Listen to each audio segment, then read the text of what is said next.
I'm Jessica Sterling. I'm a portrait and event photographer based in Los Angeles. I'm super excited to be visiting one of my most favorite photographers. I'm super excited to be visiting one of my favorite photographers and bestie, Brad Buckman. Can you see this piece of paper?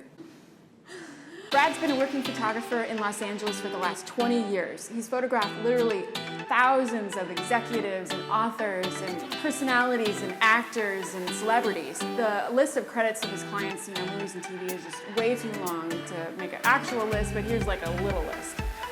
Walking Dead, Modern Family, Glee, Big Little Lies, House of Cards, Game of Thrones. He's a master of combining studio strobes with natural lighting, so today he's going to share with you some of his top tips.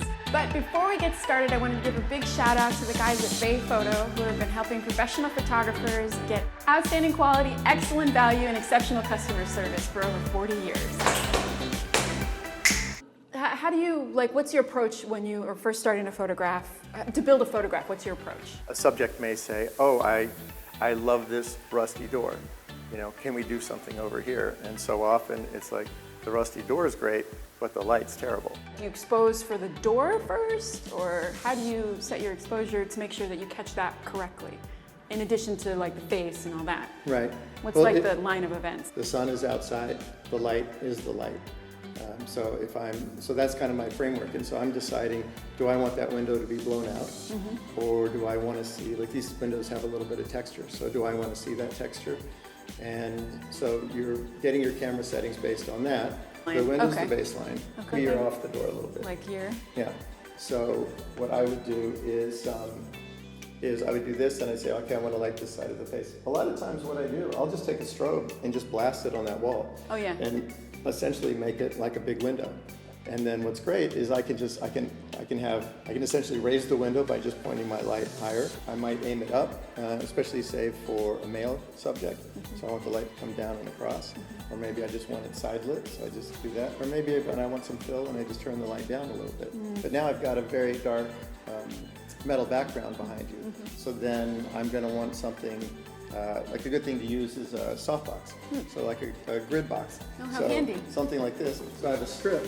Oh, it's like a strip. And it has this grid, so it's a nice vertical strip here. It's a strip with a grid. We've got a second show at 10 o'clock tonight.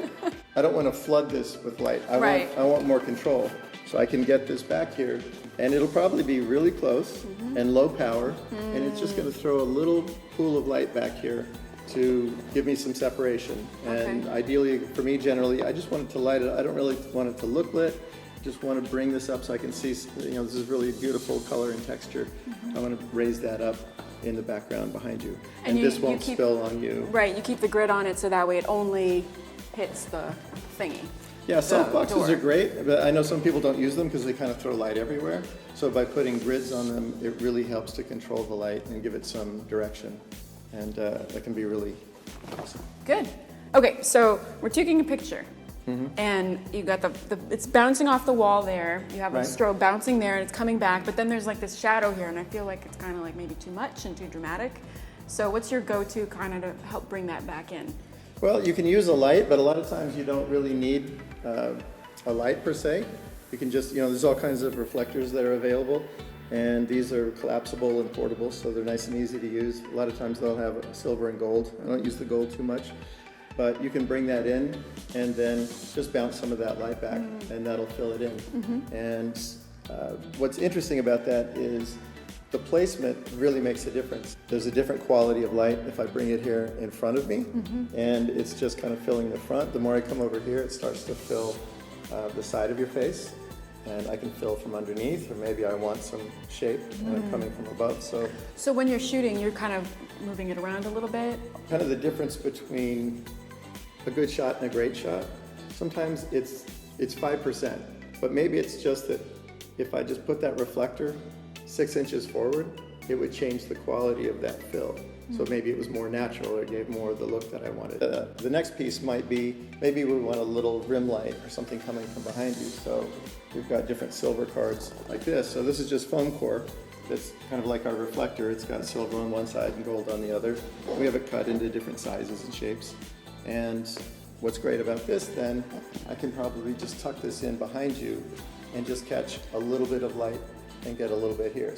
So these, if you look, you can see this is a little softer. And some of these, they actually weave a silver and a gold thread, and it gives you kind of a soft, warm light. Sun silver. But here you can see, this is just a little more polished, a little more reflective. It's just a little harsher. This is Don DePetta. Don was a baseball player and became an actor. This is over by the white wall behind me, the white window. So I've got the side light. I went ahead, I probably filled a little bit, but I like the shadow on the side. And then I just got a card just bouncing a little light. Just to make that little on the left side of his face. On camera left, yeah. Oh, that's so great. And then you've got window light coming in, but if you're not bouncing it back to the wall, that wall may go dark. So that's just a choice. There's not a right or wrong. For a particular picture, you may want it to go dark.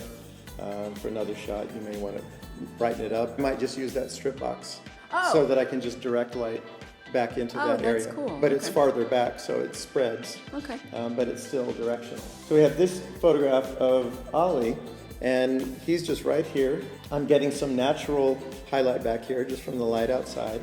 I didn't overexpose it. On the left side of his on camera left, left. yeah. So we've got light in, that's giving us a little rim light there and a little definition. I didn't let the window blow out. I wanted to keep some texture in the window. And then I'm actually just using a soft lighter very close on the camera right side of his face. Right. And again, that's where just by positioning that light, pulling it forward, angling it in, it's usually I'm shooting right, I'm leaning right against that light, and it's right out of frame. So a lot of times when you're using a soft light source like that, you're getting it right in as close as you can to the subject.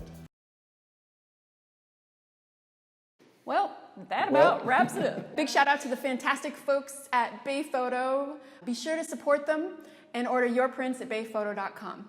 Like, subscribe, and post your comments below. Be sure to get out and capture your own. 1, 2, 3. Be sure to get out and capture your own images of life.